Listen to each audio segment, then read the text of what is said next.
My good buddy Steve from Temporarily Offline, T.O., as most of you know him, did a nice little video the other day. We're all going to Yellowstone, and he showed what he's taking to Yellowstone. What he takes is a little bit different, and so I'm like, that's a pretty good idea. I'm going to do a video similar to it.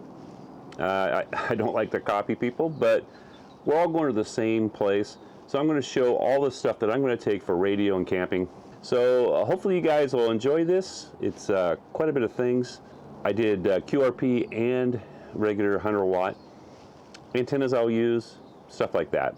So let's get started and let's hit the road, show you what I'm taking. Now the motorhome looks new, but it's old. It's just been wrapped. Hi guys, so today we are on our journey and we are going to Yellowstone. I'll see you guys at Yellowstone next.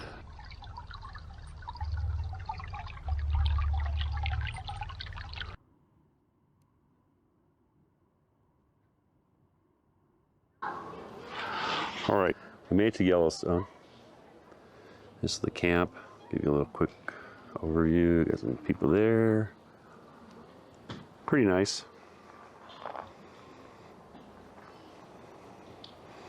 So what I brought for this is I got these are just a bunch of different adapters. See if I can open it for you. See all the different adapters I have, just in case. Didn't need any today. And then this is something I've been needing to show you guys. This is it's like a sandwich or a lunch box for kids or something. It's insulated. And I'm keeping all my car antennas in here, and just various other things. This is something I made it for Javi. That's my portable for QRP. Got a few more things up in there, some line to throw, a couple of big rubber bands, some more coax just in case, some more adapters. This is a winder I'm using for my Poseidon that I'm using here. It's the Kronos, which is our more powerful one. The normal one will do 100 watts on digital, but we just got InFed half wave. This is my lightweight one for my Elecraft. Got an Aries there, and there's some extra wire and stuff. Gotta have the dog brush because my dog got a nice bath before the trip, and she sheds like a fiend. All right, so this is a nice little case. I'll put a link down in the description for something like that for you. So I did bring my 710 for this trip for at camp and stuff, and maybe POTA if we go out someplace. And let's fire it up. 20 had a little bit on earlier.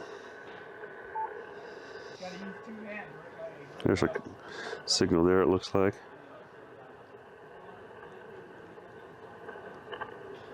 Sometimes you're only getting one side of it, so sometimes you miss it. Well, I was fine with a vertical or an MPEG wire. So the old saying is, you did well, Pilgrim, as John Wayne used to say. And that's why it was so quiet. So there we go. This is my 30 amp hour box. It's got a bunch of different fittings on it. You guys have seen this before if you know the channel. Just do a little bit of everything. Got some extra parts inside. So for this activation, or today I'm just running the Kronos, which is the Poseidon basically. It's the higher power one. And unfortunately I brought the wrong pole. There it goes up. It's about 22 feet. It needs to be about 25. Unfortunately, I didn't, I guess I grabbed the wrong pole. That one doesn't have enough sections in it. Service here is terrible. So I did bring, for phone service, I did bring, this is my buddy Dennis from Denko Batteries, built this thing for me. It's a Meshtastic. And I think around camp here we'll be able to get contact with the guys There's a bunch of YouTubers here. I think I told you in the very beginning. So let me show you my compartments here where I do some storage. Now for this trip I brought my Iceco. Okay. This is a little project box for my son, for his refrigerator like this. I'm gonna do it later. And I have a bunch of storage back up in there. It's hard to see because it's dark. There we go. But what happened is I used to hang down about this far. It was a radio, speakers, and had a 12 volt. I got my toolbox back here. But the 12 volt I actually found out was pretty decent sized wire, so I ran it here, and I've been running the fridge off of the motorhome as we were driving. This is an all powered. I'm going to do a 1500. I'm going to do a review on this also, but I'm actually going to use it first. Here we go. So we're running 42 watts, 45 watts right now. Let's see how long this goes. It says it'll go 22 hours, but that's because it's running. It'll go way longer than that. It should go it's about a 90 amp hour, depending, or close to 100 if you do it by 12. If you divide it by 12.8, it's 90. And then I do have a backup battery I brought because it was actually already in here. I've run my fridge off of that before also. So, guys, this will be a real fun project here when I get to do it. Got my little Blackstone back there, a little bit of beer. You can't leave anything out here. Picked up some chairs. My wife would like these rockers. Picked those up a while ago. So we packed those. Coax. If you look in this, there's extra coax, and that's another antenna there. Since I tested all of our antennas, and I've got some QRP stuff here. Got me a little light out here just in case I need it. Headlamp. Those are handy.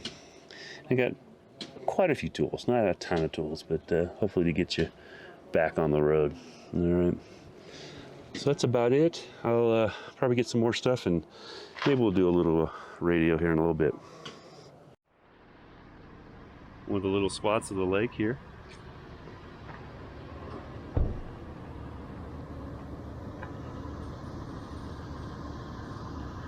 All right, the last thing I want to show you is my QRP kit for doing soda. Pretty basic.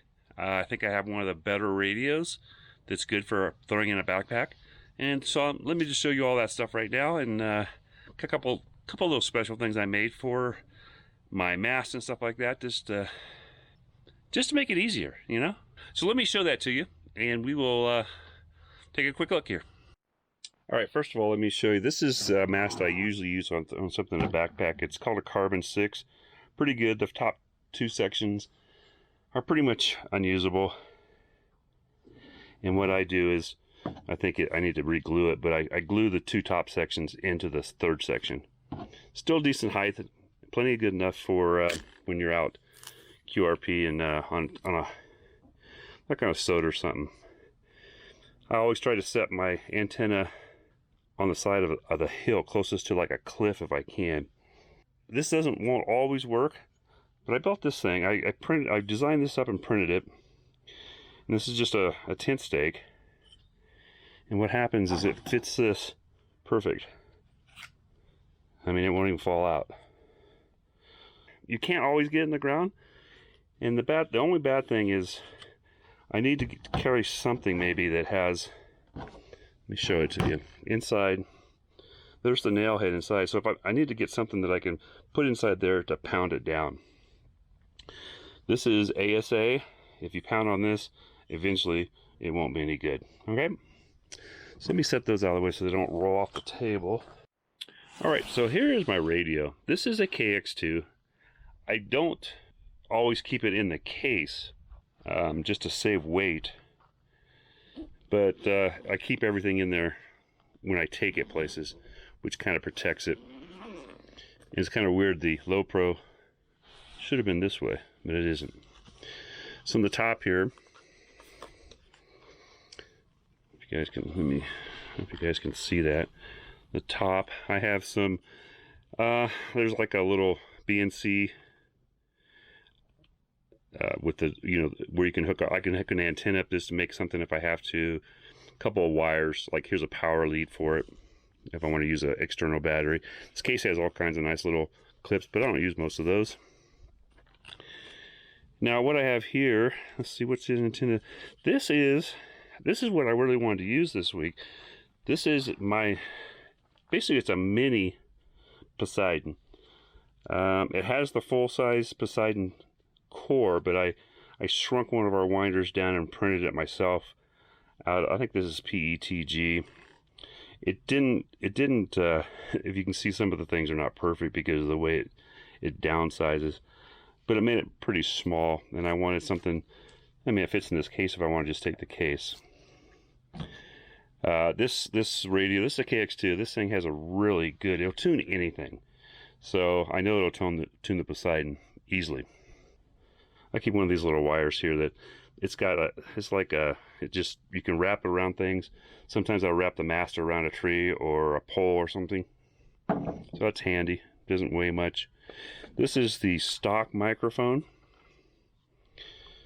All right, and this is a microphone that I designed up the case and everything and built my own.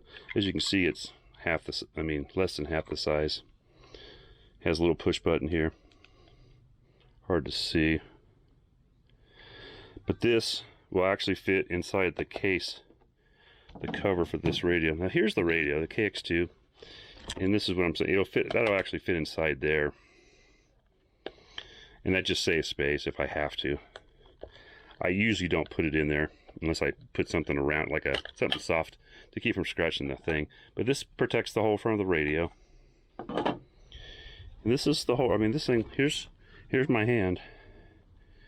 And this is probably the best, do it all, CW, phone. It'll pretty much do anything. You do have to do, if you do any kind of, like the digital stuff, you'll have to add something, a sound card to it. But other than that, probably the smallest really good radios that does phone. There are smaller radios you can take out if you're into CW only and stuff like that. Some that are smaller, but the quality, the Elecraft, they have like a cult following, People that buy them love them. And this thing, I have to tell you, it amazes me every time I go out and use it on a SOTA. It just gets out for some reason. I don't know why. Or it's just maybe I'm lucky that day or whatever.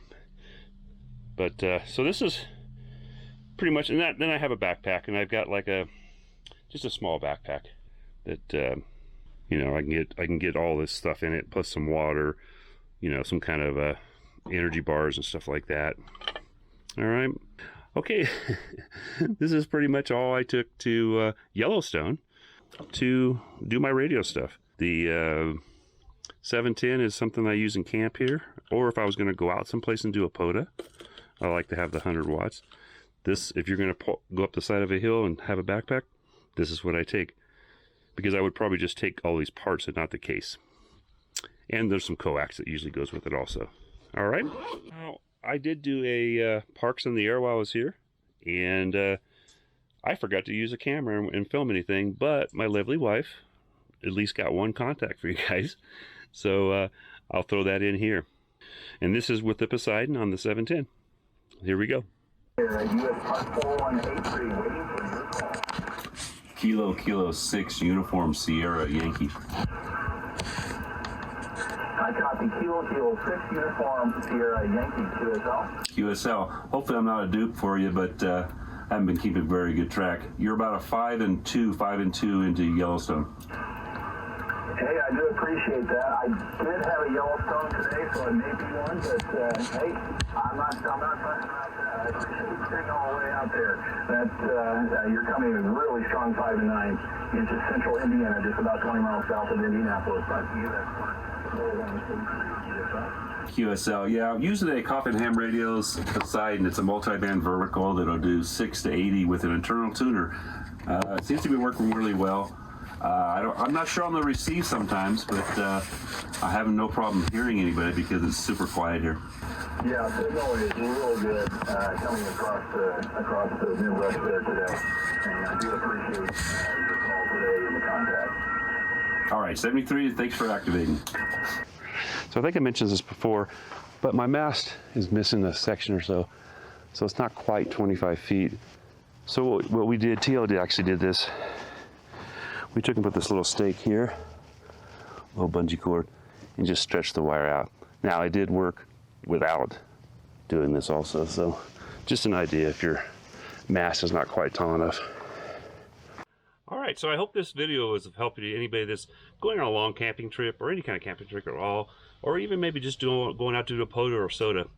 And if this video is something that interests you, please hit the like. And if you're new here, think about hitting the subscribe button, hit the bell, hit all. That way you get all my future videos. I'm Chuck, KK6USY. This is Ham Radio Adventures. Thank you for spending your time with me. I know your time is valuable. 73 is all, and hope to catch you guys on the airwaves.